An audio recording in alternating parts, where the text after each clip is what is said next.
My Sister Eileen is a 1955 American CinemaScope comedy musical film directed by Richard Quinn.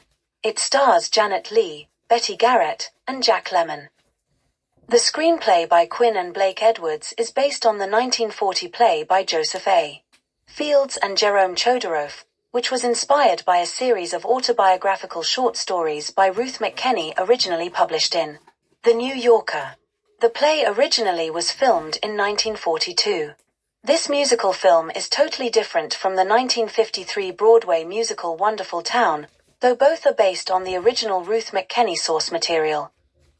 Witty Ruth and pretty Eileen Sherwood, sisters from Columbus, Ohio, relocate to New York City and settle in a run-down basement studio apartment in a Greenwich Village building owned by Papa Apopoulos.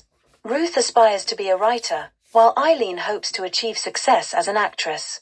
They become acquainted with their neighbor Ted Loomis, an athlete who lives with his fiancée Helen. Ruth has a letter of introduction to Bob Baker, editor-in-chief of Manhattan magazine.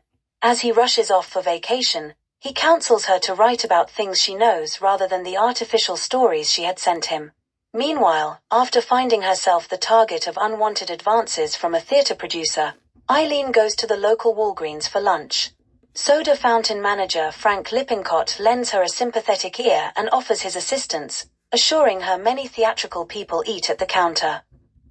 As time progresses, Ruth collects a lot of rejection slips and Eileen fails to secure any auditions. When newspaper reporter Chick Clark overhears Frank telling Eileen about an audition, he claims to know the show's producer and assures her he can get her an interview with him. Upon arrival at the theater, they discover it is a burlesque house where striptease is the main attraction. Mortified, Eileen rushes out. Bob returns from vacation and meets with Ruth to tell her his favorite of her stories is about Eileen and her romantic misadventures. Ruth claims her sister is simply a product of her imagination and the experiences she described actually are her own. Intrigued, Bob asks her for a date, but Ruth declines, and later tells Eileen she finds him dull and unattractive. Ted asks the girls if he can stay with them while Helen's mother visits, and Eileen agrees despite Ruth's uncertainty. Eileen invites Chick and Frank to dinner, but when her spaghetti sauce is ruined by a plumber, Chick suggests they go to El Morocco, where he tells Eileen he will introduce Ruth to his editor, and Ruth sees Bob with a glamorous woman. Bob's secretary is certain Ruth's stories are not as autobiographical as she claims.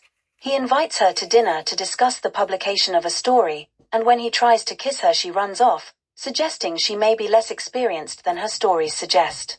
Eileen tells Frank unless Ruth's story is published, the impoverished sisters will have to return to Ohio. Frank is in love with her but, mistakenly thinking Ted lives with the girls, accuses Eileen of being a bohemian and departs. The following day, Ruth receives a phone call asking her to cover the arrival of the Brazilian Navy for the local paper. Unaware it was Chick, who made the call in order to ensure being alone with Eileen, she rushes off. Chick comes to the apartment, and is thrown out by Ted when Eileen needs help fending off the reporter's advances. Helen sees Ted comforting Eileen, and mistakenly assumes the worst. Ruth is pursued by the Brazilian naval cadets, who have misunderstood her intent in meeting their ship. In order to calm them down, Ruth and Eileen initiate a conga line, which rapidly evolves into a wild dance party in the street that draws the attention of the police, and everyone is arrested. The Brazilian consul intervenes on their behalf, and the girls return home to pack their belongings. Bob arrives at the apartment, professes his love for Ruth, and tells her he is publishing her stories. Frank arrives with a box of chocolates for Eileen. Ted and Helen reconcile, and the sisters decide to remain in New York.